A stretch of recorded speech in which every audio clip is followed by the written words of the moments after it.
Wishtree, Chapter 10. When you stand still for over 2 centuries while the world whirls past, things happen. Mostly, by far and away, good things have been my lot in life. My leaves have cooled picnickers and proposers. Beneath my bows, vows have been made, hearts mended. Nappers have napped, dreamers have dreamed. I've watched ascents attempted, it's like people trying to climb. Listened to stories spun. And the laughter, always and forever laughter. But sometimes things happen that aren't so good. When they occur, I've learned that there's not much you can do except stand tall and reach deep. I have, for example, been hacked at, carved into, used for target practice.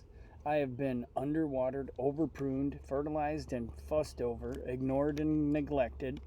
I have been struck by lightning, battered by sleet. I have been threatened with axes, chainsaws, diseases, and insects. I have tolerated the sharp claws of squirrels and the nagging pokes of woodpeckers. I have been climbed by cats and marked by dogs. I have my aches and pains like everyone. Last year, I had a mite infestation that drove me nuts. Leaf blister, sooty mold, oak wilt, leaf scorch. Been there, done that. There's a woodpecker. Still, trees are luckier than people in one way. Only 1% of a fully grown tree is actually alive at any one time. Most of me is made of wood cells that are no longer living. In many ways, that makes me tougher than you. So yes, I've seen a lot, and who knows, I may see much more. I could live to be 300, 500 even. It happens. Red oaks live long lives, longer than our daintier friends, black willows, persimmons, apples, and rosebuds. And yet, a few days after Samar's tearful wish, something happened that made me wonder if I'd finally witnessed too much. Chapter 11. The morning was budding, and I was waiting for warmth. Down the street, a lanky boy was lingering near a stop sign. Head down, he was hunched over like a wind-blown weed. In his right hand was something shiny. A tool, maybe, or a pen? He was smiling just a bit, as if he'd told himself a joke. A joke only he perhaps understood. All day long I see people lost in thought, talking to themselves, grinning, frowning. He was nothing out of the ordinary. I was in the midst of a conversation with Bongo, who had just pointed out to me that I was a year older, 216 rings old to be precise. Another sprout day, I said. I still feel like a sapling, baby tree. You don't look a day over 150, Bongo replied. Best looking tree on the block. I paused for comic effect, getting up there. Bongo, who was perched on my lowest branch, sighed. A crow sigh is unmistakable, like a groan from a tiny, cranky old man. Tree humor, I explained, just in case Bongo had missed it, although of course she hadn't. Bongo misses nothing. Because I'm so tall. Really, Red? Bongo stretched, admiring her lustrous blue-black wings. That's the best you got for me this morning? Maybe you'd appreciate my joke more if you weren't so sensitive about your stature, I teased. Corvids don't give a flying tail feather about height, Bongo said. Smarts, wiles, trickery, cunning, that's what counts in our neck of the woods. Corvids is a fancy name for birds like crows, ravens, jays, and magpies. Bongo says she's too classy for a label as common as crow.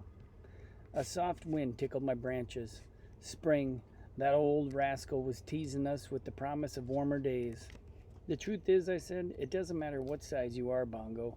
We grow as we must grow, as our seeds decided long ago. Red, way too early in the morning for the wise old tree routine. Bongo gave me a gentle peck. Although you're right, it doesn't matter how tall you are. In a fluttery blur, she sailed to a telephone pole far above my leafy canopy. Not when you can fly, pal. At almost the same time, Samar and the boy who lived in the greenhouse, Stephen, stepped onto their porches. Both had backpacks. Both looked eager to greet the day. Their eyes met. Stephen nodded, just a flicker, and Samar nodded back. Not a hello exactly, just an acknowledgement. Stephen ran off toward the elementary school down the street, but Samar hesitated. Hello, she called softly. Right on cue, Bongo replied, hello, as she did every morning, sounding just like Samar. Bongo can only do passable tuba, an impressive chihuahua, and a fine.